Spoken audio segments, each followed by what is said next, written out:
जो 7 amino acid sequence था, मैंने बताया था ईस्ट में होता है 26 टाइम रिपीट होता है और ह्यूमंस में 52 टाइम रिपीट्स होता है। ये 7 ये इस पे नेट में क्वेश्चन आता है, इसलिए सीक्वेंस जो है याद होना चाहिए। Tyrosine, serine, proline, threonine, serine, proline, threonine.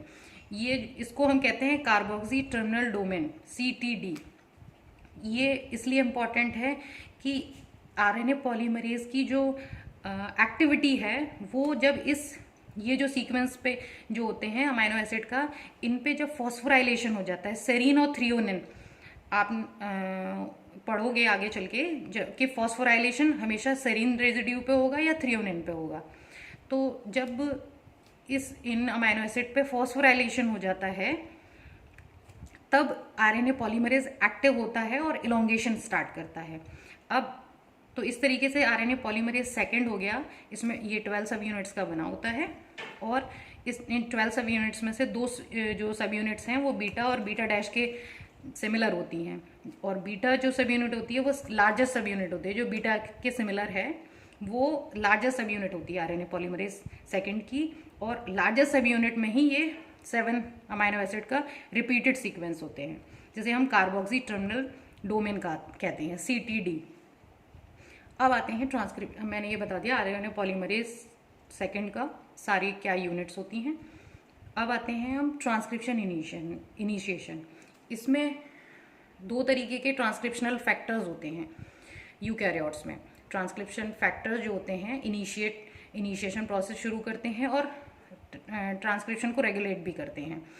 ये ट्रांसक्रिप्शनल फैक्टर्स जो होते हैं 2 तरीके के होते हैं, जनरल ट्रांसक्रिप्शन फैक्टर और cell specific transcriptional regulatory factors. General transcription factor की जनरल जो प्रोटीन सिंथेसिस के जो प्रोटीन रिक्वायर्ड होती हैं, जिन्हें हम हाउसकीपिंग जीन कहते हैं, वो जनरल ट्रांसक्रिप्शन फैक्टर से ही इनिशिएशन हो जाता है। सेल स्पेसिफिक होती हैं जो अलग अलग प्रोटीन्स होती हैं उनके सिंथेसिस के लिए। तो ये ट्रांसक्रिप्शन रेगुलेटरी प्रोटीन्स कौन सी होती हैं? Cell specific transcriptional regulatory factors.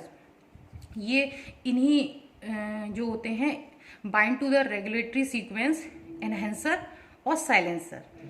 ये जो है एनहेंसर और साइलेंसर, एनहेंसर से तो आपको आइडिया होगा ही कि ये ट्रांसक्रिप्शन को प्रमोट करेंगे और साइलेंसर इनहिबिट करेंगे। ये जो सीक्वेंसेस होते हैं, जो DNA काफ़ी लंबा होता है, बड़ा होता है जीनोम, उसमें बहुत दूरी पे प्रेजेंट होते हैं एनहेंसर और साइलेंसर, तभी इनको हम कहते हैं ट्रांस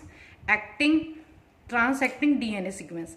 ट्रांस एक्टिंग DNA में क्या होता है भाई, जहाँ पे इनिशिएशन हो रहा है RNA पे, दूरी पे जो भी ये एनहेंसर और जैसे उस ट्रांसक्रिप्शन को प्रमोट करने के लिए एनहेंसर जो है काफ़ी डिस्टेंस पे जो सीक्वेंस प्रेजेंट है वो क्या करेंगे, RNA बनाएगा, DNA से RNA बनेगा, RNA से प्रोटीन बनेगा। ये प्रोटीन यहाँ प्रमोटर पे आके बाइंड करेगी, इन रेगुलेटरी प्रोटीन से बाइंड करेगी और ट्रांसक्रिप्शन को रेगुलेट करेगी।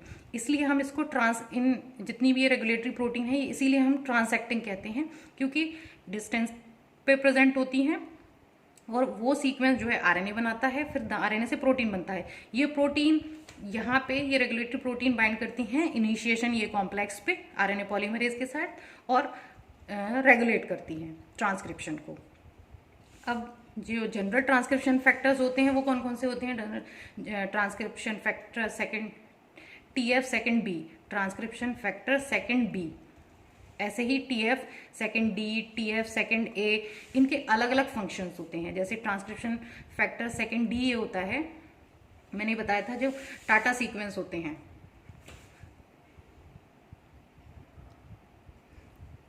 ये जो कोर प्रमोटर प्रेजेंट था, इनिशिएटर सीक्वेंस और टाटा बॉक्स, इसे TA AA TATA box.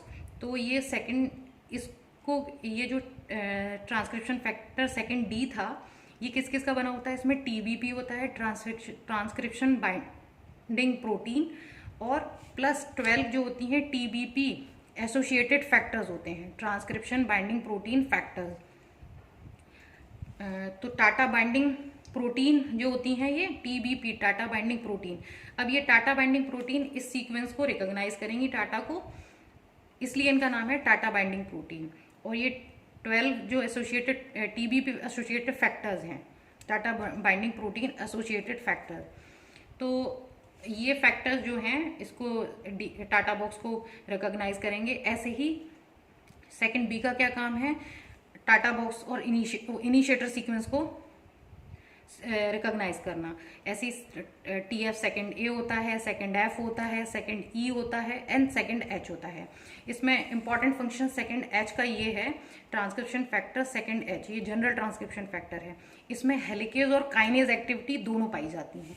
Helicase bond break करता है फॉर एलोंगेशन के लिए, और काइनेज एक्टिविटी इसकी क्या होती है, काइनेज होता है फॉस्फोराइलेशन और डीफॉस्फोराइलेशन करना।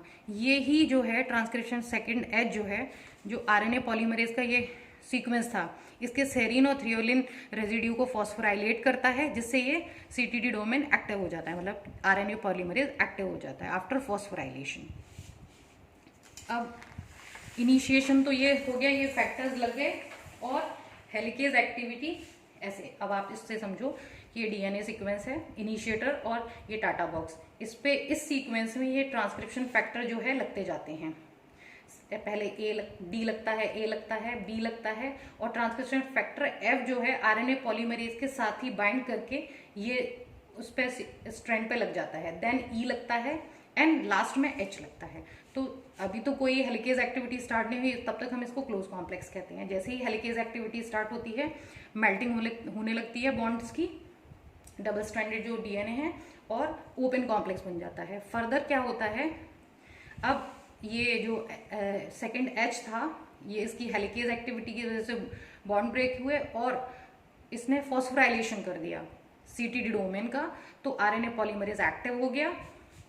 एक्टिव RNA पॉलीमरेज जैसे ही एक्टिव होता है, ये सारे फैक्टर्स रिमूव हो जाते हैं। सिर्फ ट्रांसक्रिप्शन सेकंड F जो है RNA पॉलीमरेज के साथ बाइंड रहता है और इलोंगेशन प्रोसेस को बढ़ाता है।